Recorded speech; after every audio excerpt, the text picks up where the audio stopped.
សួស្តីអ្នកទាំងអស់គ្នាថ្ងៃនេះយើងមាន keyboard ថ្មីមួយប្រើរបស់ ULA model S5 Pro ឥឡូវយើងមកបើកមើលក្នុងប្រអប់ទាំងអស់គ្នានៅក្នុងប្រអប់យើងទទួលបាន bass cover menu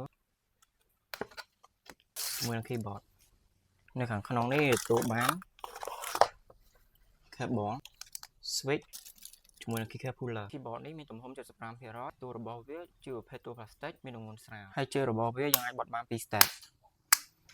keyboard នេះជាប្រភេទ mechanical keyboard ដែលយើងអាច download switch បាននិង link keycap បាន keyboard នេះភ្លើងវាជាប្រភេទ RGB per key ដែលវាមាន effect ច្រើនសម្រាប់អ្នកគ្នាជ្រើសរើស